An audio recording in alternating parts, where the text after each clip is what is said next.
بسم الله الرحمن الرحیم باب فضل صلاة الجماعة. باب د مسئلې په بیان کې چې د جمع د مونځ فضیلت څومره ده. فضیلت د جماعت د مونځ و بیان التشدید او د سختوالی وینا فی التخلف عنها دا چا په باره کې چې هغوی د جمع مونځ کې شرکت نه کوي.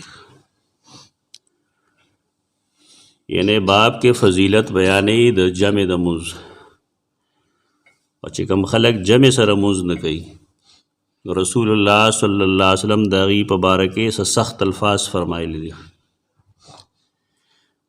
لومړی حدیث دی سیدنا ابو هریره رضی الله تعالی عنہ. فرمائی سمعت رسول الله صلی الله علیه وسلم یقول، ما د رسول الله صلی الله علیه وسلم نه اوریدلی دي هغوی فرمایل تفضلو غوره دی صلاة الجمیع مونځ د جمع، صلاة احدکم وحده په تاسو کې د یو تن هغه مونځ په مقابله کې چې یوازې کوي. یعنی یو سړی مونځ ځان لګوي، جدا یې کوي، جماعت کې هم نه کوي، جماعت کې هم نه کوي، جماعت کې هم نه کوي، یوازې لګیا دی. بعضې خلکو ټول عمر دغه شان تېر چې هر مونځ ځان لګوي. نو د هغې خو یا وجه دا وي چې امام سره نه لګي. امام سره که ستا لګي او که ستا نه لګي نو مونځ به کوې ورپسې. دا څه مسله نشته دی چې د امام سره ستا نه لګي نو ته به ورپسې مونځ نه کوې. دا هیڅ چېرته په دین په کتابونو کې دا مسله نشته. کله چې یو سړی د امامتۍ مستحق نه وي نو هغه پسې د هېڅ څوک مونځ نه کوي. مثلا یو سړی داسې دی چې د هغه ګناه ښکاره ده، معلومه ده چې لوی ګناه کې بالفرض مبتلا ده، نو په کار داري چې خلق جمع شي او هغه لرې کړي. که نه ته هغه لرې کولی نه شي نو ته به هغه پسې مونځ کوې. دا څه مسله په دین کې نشته دی چې د سره مې لګي او د سره مې نه لګي او د سره مې نه لګي ځکه مونځ نه کوم. دا د ځانه د طفل تسلي وایي. ماشوم له خلک کله خوله کې لولی پپ ورکړي که نه چې دا والی جاړم، دا دغه چل کوي غریبانان. حدیث کرا دی صلو خلف کل بر و فاجر. یو سړی که نیک عمل دی او که بد عمل دی ته به هغه پسې مونځ کوې. د جمع مونځ پرېښودل او ځان له مونځ کول دا د منافقت علامت دی. دا ډېره لویه بیماري ده زموږ خلکو. اوس په خلکو کې کمه شوې ده، خو پخوا داسې وو دلته کې چې کله موږ نوی نوی کار شروع کوي او مسله به ما وکړه نوې، نو بس بعضې خلکو باندې یو بده ولګېده او دې نه وتښتېدل. کله یو جومات ته، کله بل جومات ته، کله یو جومات ته، کله بل جومات ته. چونکې زمونږ کار خو د خلکو شرمول نه دي، په دې وجې نه موږ د هغې اظهار چېرته نه دی کړی. ډېر خلکو دا چل کړی دی. په بیا داسې هم کړي دي چې ما پسې علما راوستي دي، ما سره بحث کړی چې بعض شی نه بیا یې خاموش شوي دي، دلیل ورسره نه و. دا سړی په دې بیا مجبور کړی چې دا مونځ کوه دلته. ټیک ده. عوامو کې هم دا مسله ده چې دی عالم او غیر عالم نه پېژني. په پټکي باندې سړی نه عالم کېږي، په سپینه ګیره نه عالم کېږي. سړی د دین په لوستلو عالم کېږي. سبق یې څومره ویلی دی په دې عالم کېږي. ځان له یو سړی کتاب ګوري دی هم نه عالم کېږي. د محدثینو طریقه دا وه چې یو سړي به حدیث دپاره بار سفر نه و کړی، مسافره یې نه وی کړی طلب د دین دپاره، نو هغه نه به چا حدیث نه وی. یې دی نه پوهېږي. بس خو آسان کار دی، بس حدیث یې اورې ویلی نه وي، د مدرسې شکل نه یې لیدی، کتاب راوالی وي، کتاب کې دا لیکلي دي. دا ته باروزه لږ چې تا ته پته ولګي. علماء کرام هم د خپل جماعت نه بار نه وځي. جهان دیده نه دی ځکه دې ته څه پته هم نه لګي. دی وایي زموږ دا جومات یا زموږ دا کلی دا ټوله دنیا ده. حال دا چې څلور کنج دنیا ده، په دې کې مسلمانان خوار دي. هر چا سره د خپل عمل لپاره د قرآن یا د حدیث نه څه دلیل شته کتل غواړي. و د ډنډ چندخان به دا کارونه څه وکړي. بارکیف دا مه کوئ چې د امام سره مې لګي او د سره مې نه لګي، یا د پسې مونځ کېږي یا د پسې نه کېږي. هر مسلمان پسې مونځ کېږي. دومره دا چې که ستا په اختیار کې دا وي چې ته امام مقرر کې یا امام معزول کې یا فساد مه خوروه. کم امام باندې چې ستا اعتراض دی هغه د خلکو مخکې کښېنوه او پوهې کا چې څومره تا کې دا څیزونه موجود دي او خلق په دې گواهي کوي، لہذا ته خو یا دا څیزونه پرېږده او یا زمونږ امامتي پرېږده. طریقه دغه دا نه چې ته مټي لړ شي بس توره دې وکړه، داسې کار نه دی. فساد پیدا کوي. هغه نور جماعتونه والا بیا وایي چې داسې چل دی لکه د دې هلته هغه امام استاد شرموي. دا غیبت وکړي که نه، غیبت څه لګوي پرېږده بس. مونږ د بار نه هم خلک راځي لیکن د هغې وجه دا نه وي، هغې وایي مونږ دین زده کړی لزو بس خبره ختمه شوه. هغه سوچ نشته بګېږم چې د خلکو دی، دا د ګناه سوچ دی. نو که ستا په اختیار کې وي دغه د امام عزل او نسب نو ټیک ده، او که نه بیا ښه خاموشۍ سره ورپسې مونځ کوه، خوله بنده ساته. اکثر خلک د هغې د مونځ نه کولو وجه دغه دنیاوي وي. څه خو باسي ما ته سلام نه دی کړی، سلام یې ونه کړ چلو شو، ته ورپسې مونځ نه کوې. ما ته خیرالې ونه وې ویې نه وې چلو شو. امام ستا کنډر کې ناست دی چې تا کم ځای ویني تا ته سلام کوي ته وکړه. دا غلط سوچونه دي د خلکو.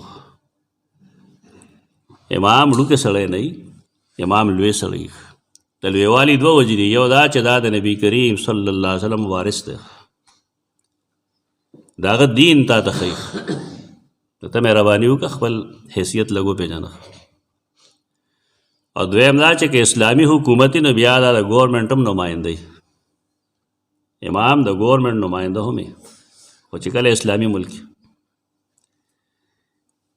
دلته کې خو زموږ نوم ملک اسلامي دی لیکن نوم باندې د عربو څومره ملکونه چې دي کم خلک چې هلته پاتې شوي هغې نه تپوس وکړې د هغې د امام څه حیثیت دي. پولیس ترې وړاندې رستو وي که نه وي، ګاډی ورسره یي که نه وي، ورسره مسجد نه چې راکوز شي جماعت ته چې راځي ګاډي ورسره که نه وي. دا سرکاري نماینده وي. امام وړوکی سړی نه دی د خلکو خیال دی دا وړوکی دی او پردي کنډر کې دی فلان ډنګ. دا د ملک اسلام نشته. که اسلام رالی ته به د امام حیثیت وپېژنې. نو عزل و نسب د امام، عزل منې معزول کول او نسب منې انتخاب کول. په کار دا دی چې مونږ د یو داسې امام انتخاب وکړو چې د هغه اخلاق څه نه وي، بدکار نه وي، د هغه معاملات سمې سودخور نه وي،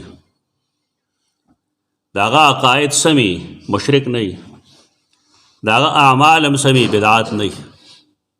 داسې امام انتخاب به پکار وي. زمونږ د دې کې دغه نه وي، بس جومات جوړ کړي بس څوک ول راولي مخکې دا پلان کې جي صاحب راوسته، دا پلان کې کاکا راوسته، څه ویلي دي عقیده یې څه ده عمل یې څه ده. دا غوږ غړی څوک نه ګوري، بس چې پونکې ښیي که بس عوام په دې خوشحاله وي. دا څیزونه جایز نه دي. دې کتاب کې برس تاسو ته د امام او د امامتۍ شرطونه وښیي. هر سړی نشي امام کېدی. ته چې د همیش دپاره یو امام جوړی نو د هغه قد او کاټ وګوره، د هغه ماضي وګوره، د هغه حال وګوره، د هغه کردار وګوره، د هغه اخلاق وګوره. یو دی چونګارې لګي یو بل دی چونګارې لګي، دا امام دی. د غوږ نه ونیسه بهر یې وباسه که ته څه کوې جومات کې. دغه نه کوي خلک ځان خفه کړي. ځان مه خفه کوه چې کله پوه شو چې دا سړی داسې دی نو دی په جومات کې د په مصلې د ودرېدو نه دی. او تر کومې چې ته دغه کار نشې کولی نو ته به ورپسې مونځ کوې. جماعت به نه پرېږدي. د دې دپاره ویلي چې دا سړی ته لرې کړي. مونځ جمع سره کول دا ضروري دي او دې وجې نه مونږ ویلي دي بار بار چې مونځ لا وختي وځئ. دا 7 منټه ځان سره اخلی د کور نه ځئ. ایک به فایده دا وي چې منډې به نه وی او 10 بجې هم په ټایم باندې کړي. جماعت کې به 2 څلور رکعته نفل هم وکړی شي، قرآن به ولوستی شي، څه انتظار به وکړي مانځه ته. او چې انتظار وکړي نو تا ویلی دی حدیث چې دا د مونځ برابر اجر به تعالی الله درکوي. رسول الله صلی الله علیه وسلم د حدیث کې موږ ته فضیلت ښیي د جماعت د مونځ څه غوره والی دی. تفضلو غوره دی صلاة الجمع، مونځ د جمع، صلاة احدکم ستاسو د یو تن داسې مونځ وحده چې هغه یوازې. څومره غوره دی؟ ب25 جزءا 25 حصې. د جمع مونځ د انفرادي مونځ نه 25 درجې غوره دی.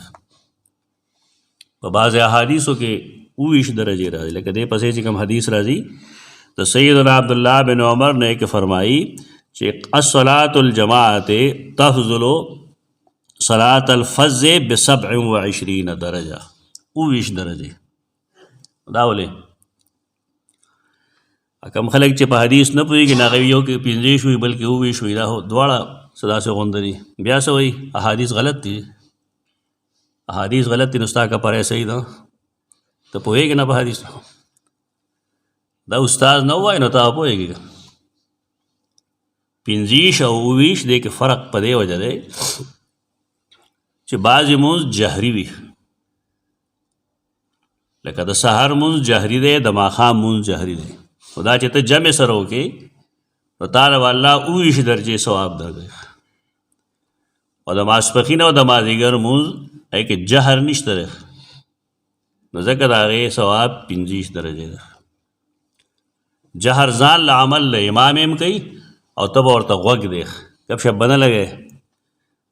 داسې هم نه کوي چې کله ګیره کله به کوي او کله پوزه کې ګوتې وي او کله غوږونه مګې رامګې. امام ته متوجه شي. جهري منځونه چې کومي په هغې کې اجر دوګنی دا 2 چند سیوایي 2 درجې سیوایي.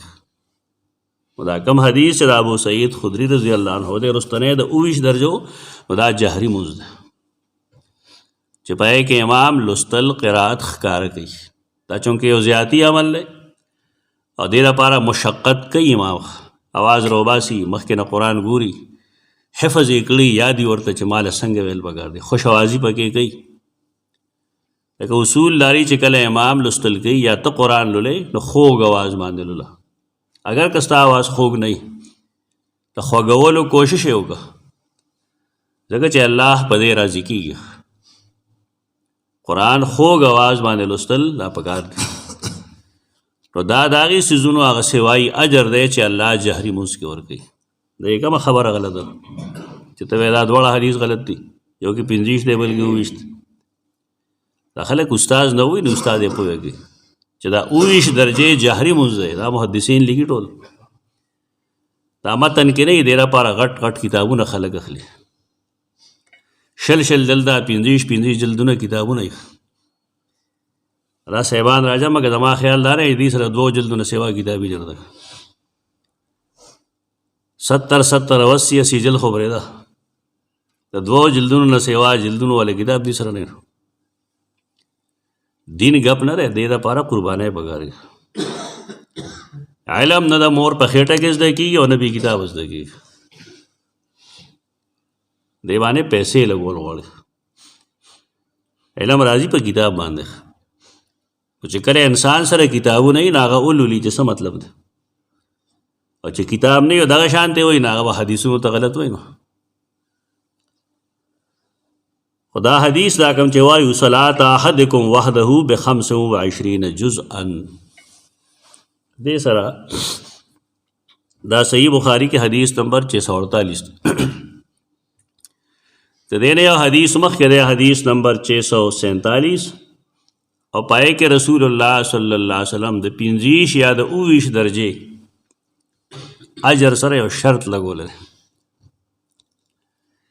او د هغې نه کسان محروم ای تقریبا چې هغې هغه شرط نه پوره کوي. شرط سره وذلک انه اذا توضأ 20 درجه یا 50 خو سیوا دی خو کله چې دی اودس وکړي فاحسن الوضوء او ښایسته اودس وکړي دا به کوم ځای کوي ثم خرج الى المسجد او بیا د هغې نه وروسته جومات ته لاړ شي. څه مطلب شه دی اودس په کوم ځای کوي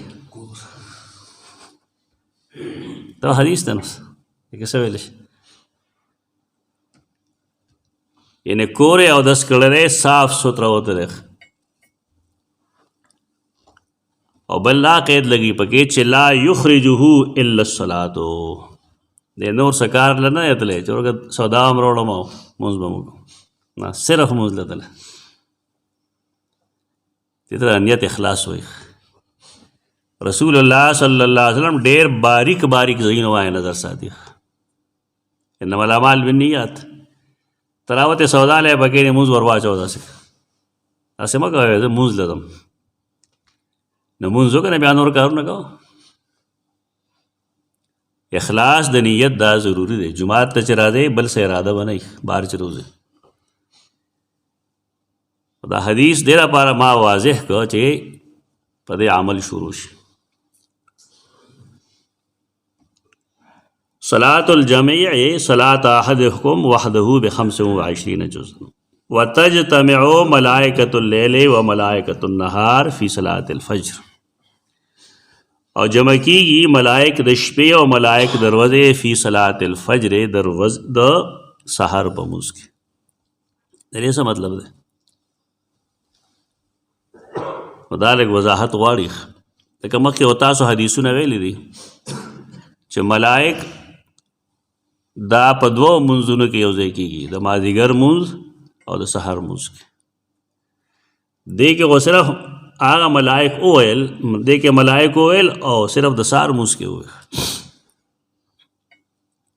دې سره به څه کوې دا حدیث دومره آسان نه وي څومره چې خلکو ګڼي ترجمه ورته ولیکه حدیث به آسان شي یا زه کتاب کې ګورم پښتو کتاب دی یا د اردو کتاب دی دا چې استاد تا ته وضاحتونه کوي ته حدیث خوا کې هم نه تېرېږي. دا حدیثونه خو تا اورېدلي دي ما نه دی اورېدلي دې کتاب کې مخکې ویلي شوي چې د مازدیګر مونځ کې هم ملائک جمع کېږي د مازدیګر مونځ هم 2 صحیفو کې لیکلي کېږي او د سحر مونځ هم 2 صحیفو کې لیکلي کېږي. دلته د دې حدیث څه مطلب دی چې تجمع ملائکة اللیل و ملائکة النهار فی صلاة الفجر دا عمل لیکون کې ملائک نه دي دا نور ملائک دي کم چې الله رب العزت د شپې او د ورځې را لیږي. الله د دنیا ټول کارونه د ملائکو په ذریعه باندې کوي. دروازې چې د عالم کې د علاقه کې کم ملائک وي د کم کار د پاره راغلي ناغي د سار په موس کې یو ځای شي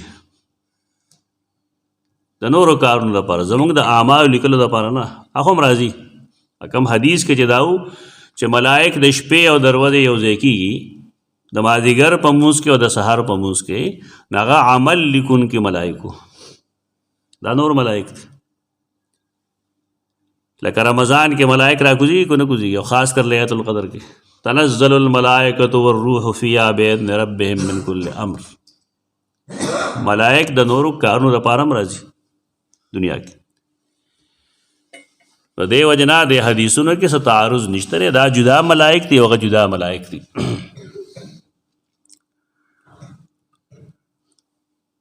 ثم یقول ابو هریرہ بیا با ابو هریرہ رضی اللہ عنہ فرمائل فقروا ان شئتم دا ابو هریرہ رضی اللہ عنہ نظریہ و عقیدہ دارا چې د رسول الله صلی الله علیه وسلم څخه فرمان داسې نشته دی چې د هغې بنیاد قرآن کې نه کړي. د دې وجې نه د خلکو ابو هریره ډېر بدي شي منکرین حدیث د هغې ابو هریره ډېر بدي شي وی دی خو آخري 3 کاله پاتې شوی د حدیثونه ولې ډېر دی دومره احادیث د ابوبکر او عمر نه دي څومره چې د ابو هریره دی دا شوبې اچوي د خلکو ذهن کې. نو ته دغه خو ګورې او دا نه ګورې چې هغه په خپله ویلي دي. یو هغه دا ویلي دي چې یو ځل رسول الله صلی الله علیه وسلم ته ما شکایت وکړو. هغه ماته ویل خپل څادر خور که. نو ما خپل څادر خور کو. نو رسول الله صلی الله علیه وسلم 3 ځله لپې داسې ډکې کړو، هغې کې داسې کړې 3 ځله یې داسې وکړل. او بیا ما ته فرمایل دا څادر غونډ که او خپلې سینې سره یو ځای که. ما هغه څادر غونډ که او خپلې سینې سره مې یو ځای که. ما ته پته نه لګي چې رسول الله صلی الله علیه وسلم څه وویل، خو دغه چلې وکړو. نو چې هغه ما خپلې سینې سره ولګو نو هغه وي زما دې په الله قسم وي د هغې نه وروسته ما نه څه خبره نه ده هېره شوې. یو دغه وجه ده. ستاسو حافظه هم داسې ده، هېرېږي نه موږ نه. لیکن د ابو هریره نه څه شی بیا نه دی هېر شوی. او دویمه وجه هغه دا وایي چې زمونږ کم انصار وروڼه وو یا زمونږ مهاجر وروڼه وو، دا خو بال بچهدار خلک وو، کسبونه وو، زمیندارۍ وې، کجورې نال کولو، تجارتونه وو. زما څه وو، زما سره بس 2 څادرې وې زما. زما کار ما سوا دې نه بل نه و چې زه به مسجد کې شپه او ورځ پروت وم. د دې وجه نه چې رسول الله صلی الله علیه وسلم کله راوتلی نو ما ته یې څه خبره کړې ده. او پیغمبر خبرې ته حدیث وایي. د ډېروالي وجه دغه ده. لیکل ولا نه ورتلل. اول به یې فرمایل چې د عبدالله بن عمر حدیث مانه ډېر دی، ځکه چې کان یکتبو ولا اکتبو، ابه لیکل کول ما ونه کول. لیکن چې کله نه رسول الله صلی الله علیه وسلم دغه چلو کو ما سره، هغې نه وروسته بیا ما لیکل کول. نو څه زما حافظه شوه او څه زما لیکل شو. په دې وجه زما احادیث د نورو صحابو په مقابله کې ډېر دي.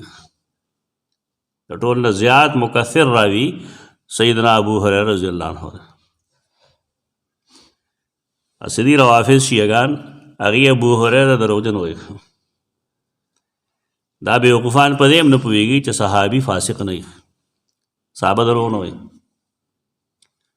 د صحابیت او د غیر صحابیت میانځ کې بنیادی فرق دغه دی چې صحابي به چرې هم دروغ نه وایي، سوال نه پیدا کېږي.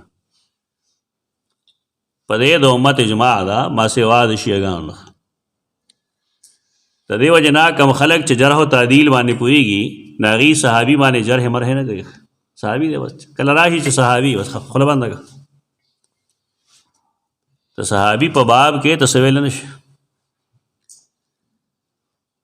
دا یوازې دی نه بلکې زموږ د ملک هم څه خلک دی د هغې ابو هریره سره نه لګي. ابو هریره رضی الله عنه به یو حدیث بیانوه چې کله قیامت نږدې شي نو دجال به راشي. دجال پسې به الله رب العزت سیدنا عیسی علیه السلام راولیږي او مړ کړي. نو هلته هم هغه آیت پیش کوو چې د قرآن فلانې آیت ولولئ، د قرآن د فلانکي آیت دا تفسیر ده. دې ملک یو لویه فتنه چلېدلې ده، هغې ته د قادیانانو فتنه وایي. مرزا غلام احمد قادیانی دا ډېر بېدینه سړی و، د پیغمبرۍ دعوې کړې وه.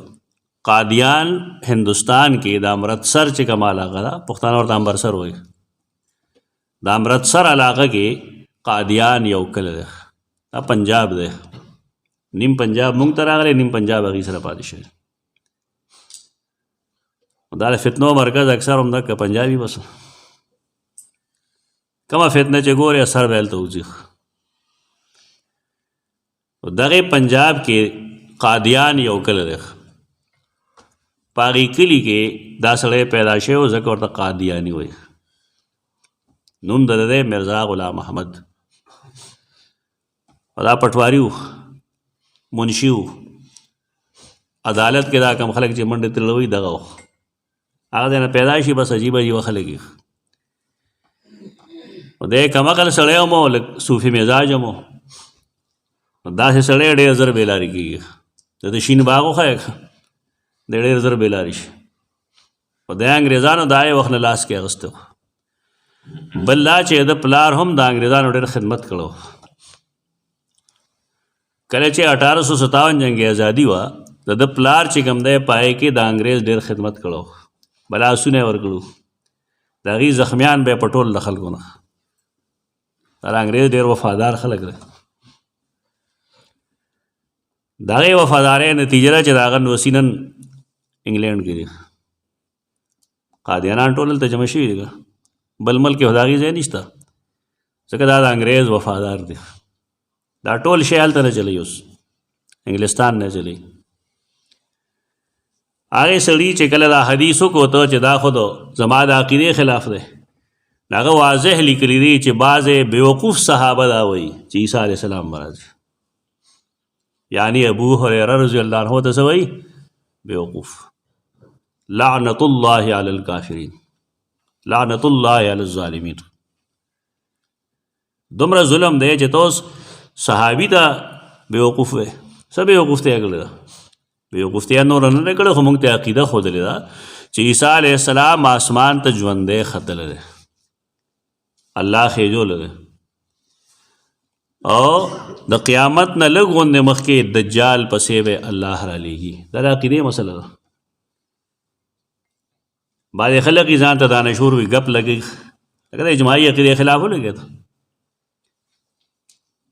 دا بېدینی دي دا صحابي دی ډېر لوی صحابي دی جلیل القدر سیدنا ابو هریره رضی الله عنه نو دی وایي داسې چې که تاسو ګورئ د دې دا کوم چې ما وویل چې صلات احدکم فلان فلان نو یا دا وګورئ چې ملائک جمع کېږي د سهار په مونځ کې نو فقروا ان شئتم ان قرآن الفجر کان مشهودا آیت کریمه وګورئ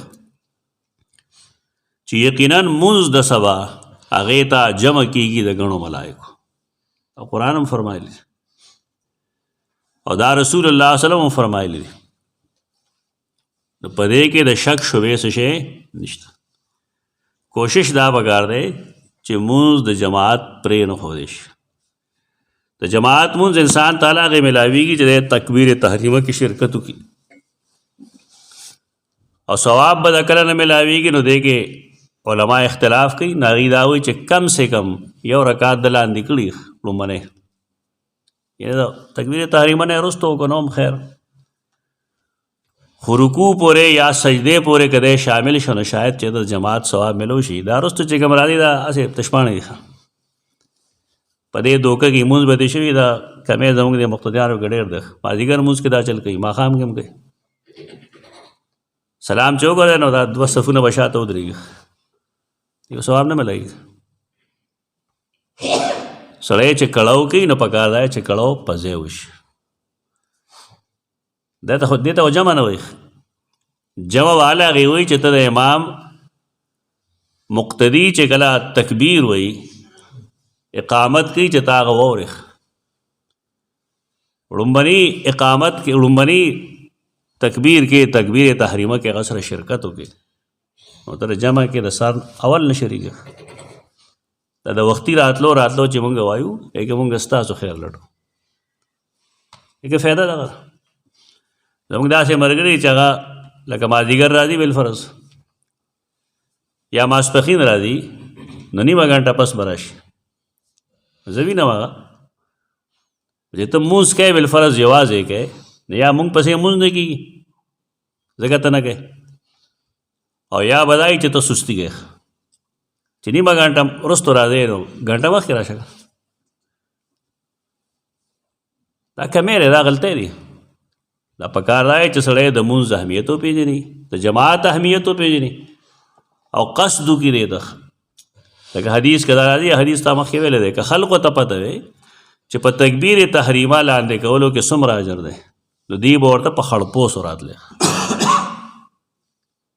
یعنې بیمار به یې خړپوسې به یې کولې زمونږ خلک هغه دنیایي کار کوي د مونځ ټایم هغه وروستو کې ټایم شته 2 منټه شته 3 منټه شته 2-3 منټه نه 10 منټه مخکې ځه